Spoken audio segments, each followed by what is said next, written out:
Hello, and thanks for joining us from our studios in Israel. I'm Aaron Porras here with ILTV's Morning Briefing.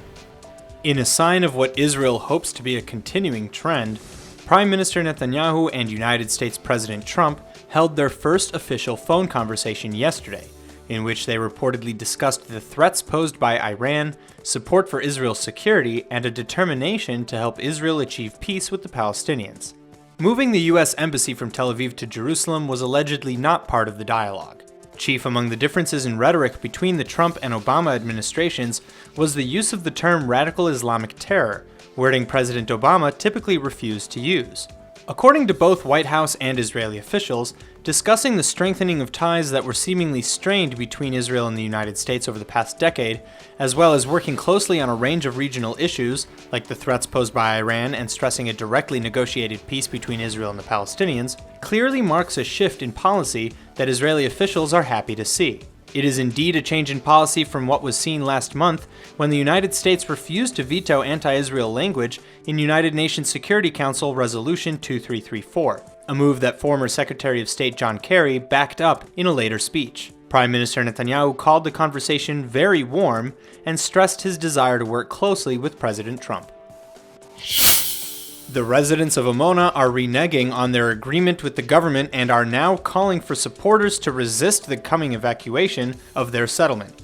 The leaders of the town in Samaria wrote a letter yesterday to Prime Minister Netanyahu and Education Minister Naftali Bennett, protesting over the government not abiding by the agreement with residents to provide alternate housing on the same hill, in return for their promise to be evacuated peacefully. The residents warned that only one thing would prevent a confrontation: passage of the settlement bill that includes Amona. The proposed bill, which retroactively legalizes 4,000 settler homes on private Palestinian property, has already passed a first reading in the Knesset, but to ensure its passing, Amona was explicitly excluded from the bill. The Kulanu party objected to its insertion because the High Court of Justice had already directed its removal, and the party did not want to bypass a judicial ruling.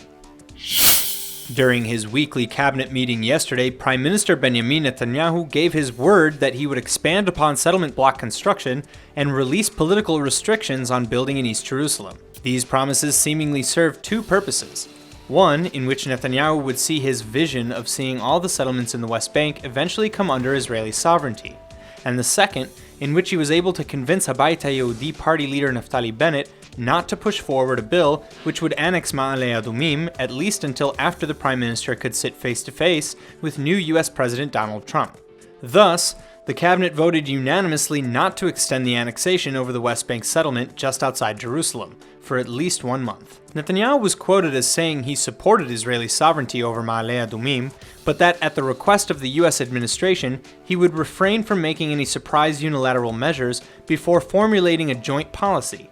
These assurances to the Education Minister's Jewish Home Party come just after construction for 566 new homes in the East Jerusalem area were approved by the Jerusalem municipality. The Palestinian Authority condemned the decision as an explicit violation of the recent anti-settlement resolution 2334 passed by the United Nations Security Council last month. Police Commissioner Roni Alshich said yesterday that investigators were weeks away from finishing their criminal investigation of Prime Minister Benjamin Netanyahu, saying the police will need no more than a few weeks to bring the materials to the Attorney General. 2 cases are being investigated by police pertaining to the Prime Minister. One is about allegations that Netanyahu and his family members received illicit gifts from wealthy businessmen, while the other concerns talks the Prime Minister had with Yediot Ahronot publisher Arnon Moses, seeking a change in coverage in his newspaper. Al-Sheikh said that if the state attorney's office decides against filing an indictment, it would not be due to the lack of evidence, but he neither confirmed nor denied whether there was sufficient evidence to indict the Prime Minister in the first place. Al-Sheikh also insisted that nothing leaked to the media came from the police.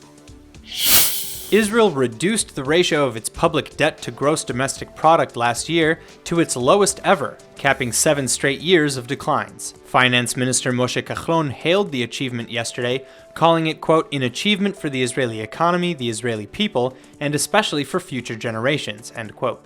According to the estimate published by the Finance Ministry, the ratio, a key barometer of the country's financial strength, is projected to drop substantially to 62.1%. The Central Bureau of Statistics' upward revision of growth data pushed a debt ratio lower than expected. The ratio of debt to GDP is important in determining its national credit rating.